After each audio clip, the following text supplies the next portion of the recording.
नमस्कार साथियों, आज हम आपको अपार आईडी जनरेट करने के बारे में बताएंगे। जैसा कि आप सभी को विदित है, विद्यालय लॉगिन से हर एक बच्चे की अपार आईडी जनरेट करनी है। अपार आईडी क्या है? अपार आईडी है automatic permanent academic account registry. अपार APAR आईडी बच्चे के लिए हमें हर एक बच्चे की विद्यालय आईडी से ही लॉगिन करनी है। इसके लिए सर्वप्रथम हमें अभिभावक से एक अनुसंलग्न बनवाना है।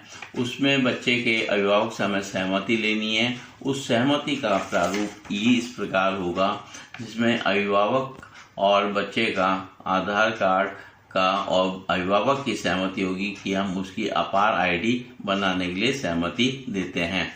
नीचे अध्यापक जो हेड टीचर या इंचार्ज अध्यापक है वो उसको सर्टिफाई करेगा और इस प्रपत्र को अपने विद्यालय में सुरक्षित रखा जाएगा। अपार आईडी बनाने का औचित्य यह है कि जो बच्चों को आधार दिया गया है, हर बच्चे का पैन नंबर वगैरह जनरेट हो गए थे। अब ये अपार आईडी जनरेट होने से बच्चे का एक डिजिटल बैंक तैयार हो जाएगा। उसमें उस बच्चे से रिलेटेड सारी जानकारी रहेगी।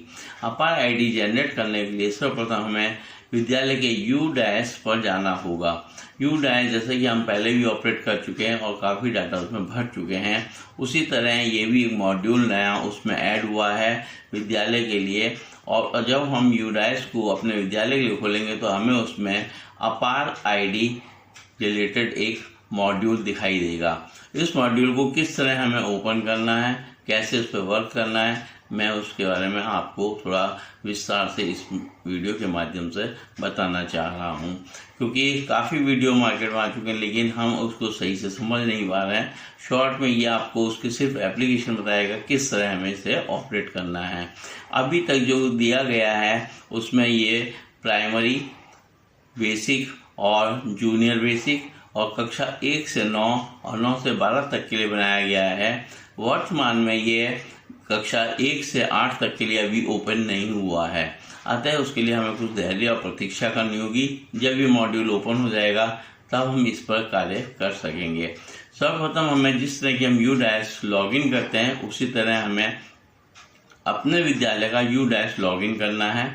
स्टूडेंट प्रोफाइल पर जाएंगे और हम विद्यालय के U- को लॉगिन करेंगे। उसके साथ हम कैप्चा भरेंगे, अपना पासवर्ड भरेंगे और विद्यालय का U- लॉगिन हो जाएगा। विद्यालय के लॉगिन होने के पश्चात हमें उस पर 2024 और 25 पर क्लिक करना है, जो कि हमारा वर्तमान सेशन सत्र चल रहा है। उस सत्र में क्लिक करने के बाद हम देखेंगे एक साइट आती है जिसमें विद्यालय की संपूर्ण जानकारी होती है।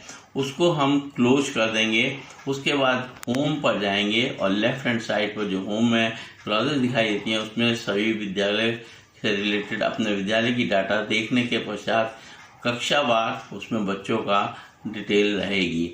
उस मॉड्यूल में जाने पर हम देखेंगे कि एक नया अपार आईडी मॉड्यूल शो हो रहा है।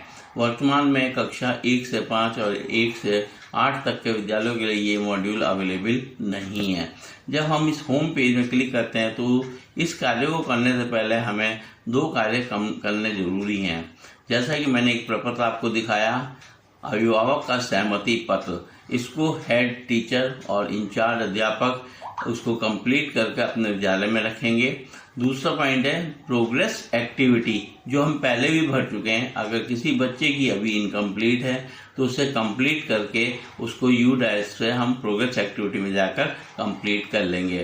प्रोग्रेस एक्टिविटी कंप्लीट करने के बाद हम होम पेज पर जाएंगे और होम पर जाने के बाद हम स्टूडेंट मॉड्यूल में सेलेक्ट पर क्लिक करेंगे और बच्चे के जो क्लास वाइज है हर क्लास के लिए हम ओपन करेंगे। इसमें हमें सबसे पहले ये देखना है कि जो जनरेट करना है अपार आईडी को, उसके लिए हमें क्या करना है। उसमें जब हम बच्चे के लिए प्रोग्रेस एक्टिविटी को क्लिक करते हैं तो जनरेट करके आईडी आएगी। उसमें 5 मॉड्यूल 5 नंबर पर अपार आईडी मॉड्यूल ये लिखा आएगा, जिसको हम क्लिक करेंगे और अपार आईडी मॉड्यूल ओपन हो जाएगा। अपार आईडी मॉड्यूल हो जाने के पश्चात हमें स्टूडेंट के डाटा उसमें फिल करने हैं और बच्चे के पैन नंबर वगैरह हमारे पास पहले से हैं, आधार कार्ड है, स्कूल प्रोफाइल है, अभिभावक की डिटेल सारी जानकारी हैं। ये जानकारी सब हम उसमें भरेंगे। वहाँ जनरेट पर क्लिक करेंगे। जनरेट पर क्लिक करने के बाद स्टूडेंट नेम आएगा, पैन नंबर आएगा, उसका आधार नंबर और उसकी क्लास वगैरह शो होंगी। उसके बाद जो सहमति पत्र लिया है हमने, उस पर नीचे जो साइन कराए हैं, पेरेंट्स की डिटेल्स वगैरह हैं, वो हम उसमें ऐड करेंगे। उसका date, place and head teachers के जो डेजिग्नेशंस वगैरह हैं वो उसमें ऐड करेंगे। इस तरह हमारा जो अपार आईडी का सेक्शन है, वहाँ से एक मैसेज OTP जाएगा सीधा पेरेंट्स के मोबाइल नंबर पर। वहाँ से SMS जाने के बाद उनकी सहमति हमारे पास OTP से आ जाएगी और बच्चे का आईडी जनरेट हो जाएगी। धन्यवाद।